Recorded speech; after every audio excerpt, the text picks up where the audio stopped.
Hello there, people, whoever happens to be watching this video. I don't know who you are, but welcome. My name is Shanny and I am recovering from an eating disorder. I also suffer from many other mental illnesses such as bipolar, borderline personality, depression, anxiety, other things, PTSD, all kinds of stuff. I'm really a basket case, so. Which means that I'm qualified to make this video. I wanna say, first of all, I'm not a doctor, I'm not a psychologist, I don't have any training in the medical field whatsoever. This is 100% based off of my experiences and the experiences of the people that watch my channel. So if you've never seen me before, this is my YouTube channel where I talk about my eating disorder and my mental illnesses, and I try and help as many people as I can. One of the most requested questions that I get is, should I tell my family or my loved ones or my friends or whoever, should I tell them about my mental illness? My answer is always yes. So this video is to help them tell you that they have mental illness. If you are seeing this video, that means that they are having a hard time getting it across to you what they're going through, or they're just scared to just say the words, and they've asked for my help, and I'm so glad to help. I've done this before with just eating disorders. If you guys want to check those videos out, if what your loved one's problem is an eating disorder, then you should go check out the one I made a couple of years ago where I tell you about their eating disorder. But this one is going to be more broad and just about mental illness in general. So the first thing I want to say is that I am so proud of whoever you are that are choosing to tell a loved one what you're going through and that are watching this video. If you're watching this video, I am proud of you, because that means that you are brave and you're like, hey, I don't want to be in this alone anymore, and so I'm going to reach out for help. So that right there is a huge accomplishment in itself. So you should be very proud of you. You know that I'm proud of you. I am so proud of you. If you are the loved one of the loved one that asked you to watch this video, don't freak out yet. Don't call any doctors, don't call any psych wards or hospitals or anything. Just wait till the end of this video. Wait until you're able to have an open conversation with this person, and then you can move forward from there and decide what might be best for them. Whether you're a parent or a friend or a guardian or a teacher or all kinds of things, okay? So just hold on, just wait. Breathe. We can get through this together.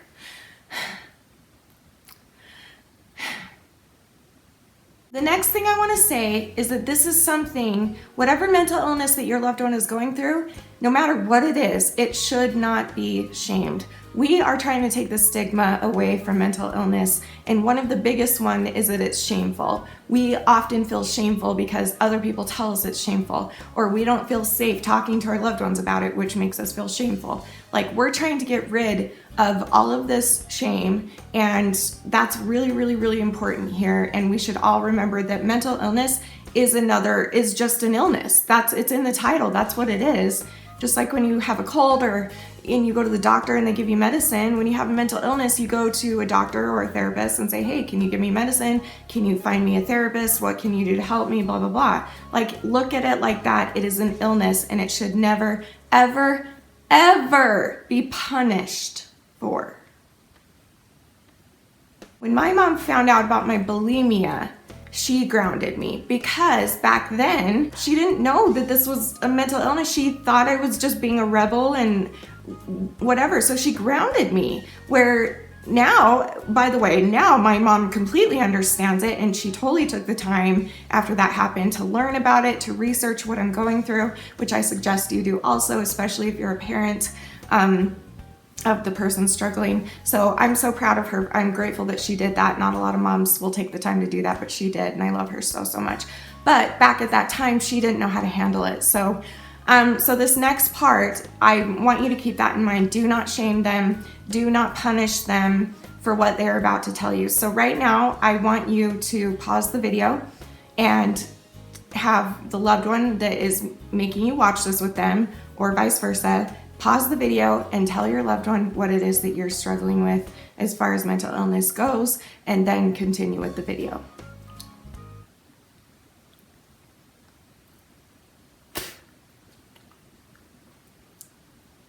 That was a grape seed. Are you done? Okay. So whatever it is that they just told you, whether it is an eating disorder, whether it's self-harm, cutting yourself, burning yourself, hitting yourself, whether it's something else, borderline personality disorder, bipolar disorder, depression, anxiety, PTSD, no matter what it is that they just told you they have, all of these things apply to that. We're gonna bunch them together in the mental illness category. It's very important to not tell them that they are overreacting, even if they have told you this before, even if they tell you this 10 times a day. Do not tell them that they are overreacting. If they're making you watch this video, that means that they don't feel like they've gotten through to you. Even though some of you might be thinking, well, they've already told me this. They tell me this 10 times a day. They say that they want to die 10 times a day. They say they want to kill themselves 20 times a day. Like, no matter besides that, if you're watching this video, that means that your loved one doesn't feel like you're hearing them, or they're telling you for the first time. It's one or the other. So don't tell them that they're overreacting, because unfortunately right now, until they get the proper help that they need, right now, they actually think that the way that they're thinking is normal. Like the voices that they're hearing in the head, the way that they are living their lives is normal to them. And so don't shame them, don't tell them that they're overreacting, don't tell them that they're stupid, don't tell them that they're weird or abnormal in any way. Like, don't do any of that. That's really, really frustrating for us, because in our minds we're like, that's what I'm going through. How can you not see this? Why is it not clear as day to you like it is to me? One of the things that is the scariest thing about mental illness and why so many people die from it is because of suicide.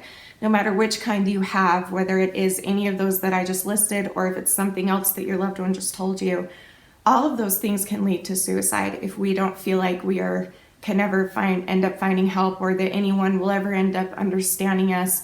All of these things lead to suicide. And again, you might be one of these people. I'm trying to talk to like 2 different types of people here, so whichever one you are, just go with it. But if you are the type of person who is in a situation with this loved one where they do say 10 million times a day, I'm going to kill myself, I'm going to kill myself, I want to die, I'm going to kill myself, I'm going to kill myself. Just because they say it over and over doesn't mean that you shouldn't take it seriously. I have personal experience with this. I had a little sister, a stepsister actually, and she committed suicide, and it was her, I believe, 27th attempt. And she talked about it too. And it's like there's that stigma where if you talk about it all the time, then people assume it's not really going to happen. But that's not true. I am living proof. She's dead proof. Wow, that's kind of dark to say, but it's true. Okay, so the question now is, what can we do to help our loved ones? What can you do? Well, after you turn off this video, I want you to try and, first of all, listen and have a deep conversation. Try and find out what exactly this person is going through. I know that they just told you basically what they're going through, but after this video, really take some time to talk to them. Have them explain what they've been going through, what it's done to their lives, what it's done to their minds and their social lives and their schooling, and like talk about all of these things, or what it's done to their job, any of that stuff. Just talk about what it's like for them, and really try and understand, try and be really empathetic. And then I wrote down a list of things that we can do to help loved ones with mental illness. And so apply which one of these you think would work best in your situation. Again, every mental illness is different and every situation is different. Just because someone has the same mental illness as someone else doesn't mean they're going through the same thing, because all of us are wired differently, all of us have different bodies, all of us have different chemistry, so just keep that in mind. Also keep in mind, by the way, I forgot to say this, a lot of the time, all the time, mental illness is either or both circumstantial or it's hereditary. So for me, I have both, but I don't know what it is for your loved one. You can ask them after this video if you'd like, or right now you can pause it if you'd like. So anyway, this is a list that I came up with. I'm sure that there are more things that we can do to help people with mental illness, but this is just based off my experience, what I wish I would have had when I was younger, and also it's based off of what I have now and how my family and loved ones and my followers and my husband, everyone in my life treats me now and what helps me now. So this list is like a mixture of both of those things. Try and apply it to your situation. So the first one is call the authorities if it's needed. So if you are a parent and your child is younger and still a minor and is threatening to kill themselves every day, you should take it seriously and call the authorities. Don't ignore it, no matter how many times a day they say it. Again, do not ignore it. That could be the last time they say that. They could take their life in a second.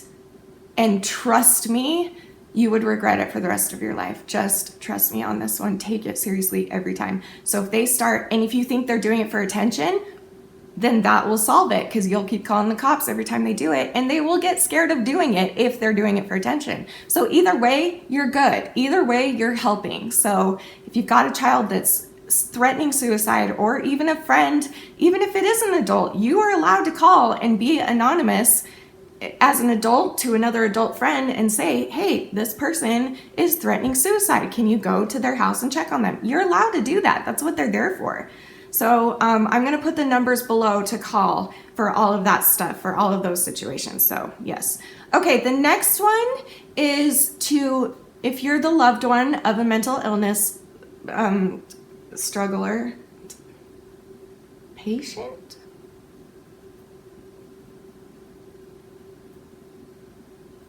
If you're a loved one of someone with a mental illness, tell them how it makes you feel, but do it softly. Don't be like, oh my gosh, I hate you so much. You've ruined my life because you just treat me like crap all the time. And I hate the way that you act when you're around me. And I hate the way that I hate what you do to yourself. It makes me want to kill myself. And I hate myself because of what you're doing to yourself. And it makes me depressed and it makes me sad. No, be like, hey, I love you. And that's why I'm going to tell you that I love you, and it makes me feel sad when I see you hurting like this. I'm not judging you, but I do feel sad for you, and just know that I feel that way. Know that I'm here. Someone else is here feeling empathetic to your feelings. That's very important for us to have, is to know that somebody out there understands, or is at least trying to understand. So anything you can do to convince them, yes, I am hurting from what you're doing, but I know that you're hurting more, and I'm here for you if you need me. This one is probably the biggest one, honestly, in my opinion. Why am I talking like Mickey Mouse? Encourage and believe in them. No matter what they're going through, encourage them to do better. Encourage them and tell them that you believe in them and you know that they can get better, and that you know that they have so much worth inside of them, and you just want to see that come out, and you're just so proud of them, and you just believe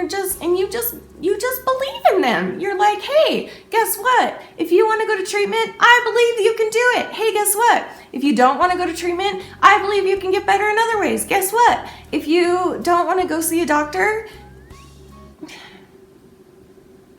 that sucks, but I'm going to tell you, I think you can go see a doctor. I believe in you. Be encouraging for them to do good things, and that doesn't always mean seeing a professional. Sometimes that can mean, hey, want to go for a walk with me? Or, hey, I'm proud of you that you got out of the house today, because I know that's a big deal for us, PS, to get out of our house. I'm so proud of you for that. Like, really just like praise them for these little tiny milestones that they think are huge. You might not think they're huge, but to us they are.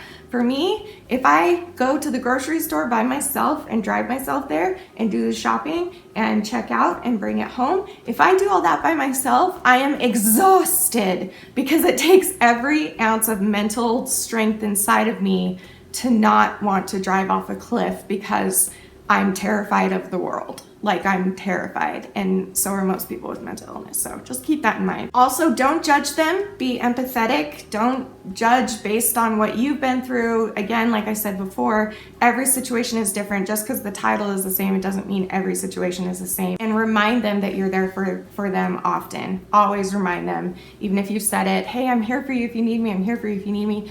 Keep reminding them every once in a while. Just whenever you see them, just remind them.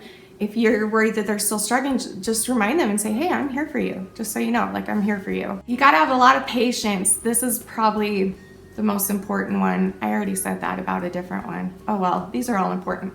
You need to have lots and lots of patience, because again, if this isn't something that you have been through or that you're going through right now, you can't possibly understand what it feels like.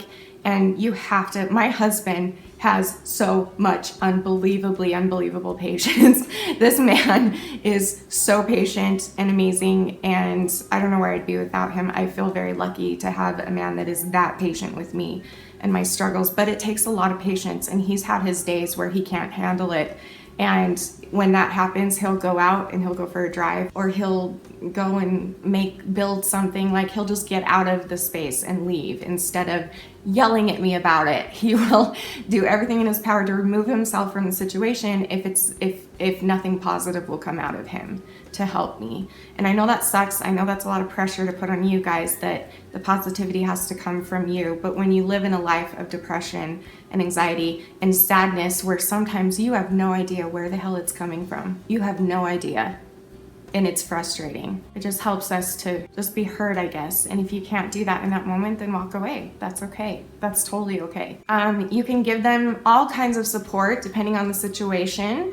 If you're a parent to your loved one that's struggling, you can pay for therapy, you can drive them to therapy, you can take them to doctors, you can take them for walks if that will help them to get out of the house for a minute and talk to you, and just talk the entire walk, to have a lot of talks with them, whether if it's your friend or your coworker, you can talk to them as friends if you want. Just let them know that you are there to support them however you can.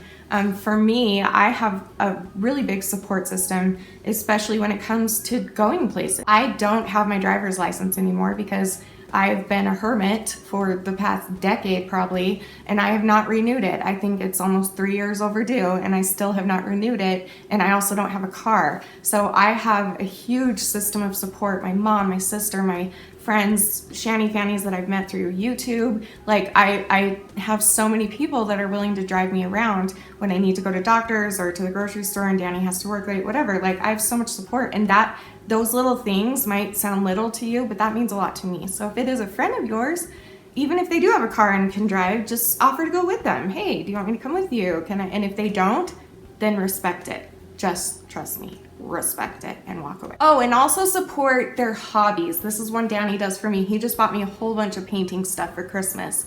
And that's one of my biggest tools right now that I use to make sure that I don't cut myself or binge and purge or anything like that. So whatever hobbies you can support, whether you're a friend, if you're a parent, you can take them to the craft store maybe they like to play sports, whatever. Encourage those hobbies and support those hobbies, because sometimes those hobbies are the only thing that can save us from our mental illness. Listen to them.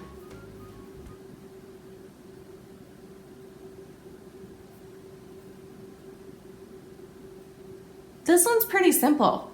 Just listen. Sometimes we just need people to listen to us. Sometimes we just need to vent. Sometimes we're not looking for an answer. We're not looking for you to fix it. Sometimes we just need to let these feelings out. So let them do that as often as you can. And if it's unhealthy for you to let them do that at any point, then step back, come back another day, or refer them to somewhere else. There are many places that you could refer them to if you need to. I've done that several times because I get hundreds of emails a day of people telling me to save their lives and that they want to kill themselves. So that's really fun. And I feel so bad, but obviously I can't help every single one. So a lot of time I'll give out numbers that they can call, or my other Shanny Fannies will support each other, which is awesome. We have a really awesome community here. Anyway, whatever it is that you can do, just listen to them and make sure that they are heard. Respect their boundaries. So this kind of goes back to when I was talking about Danny covering for me and protecting me.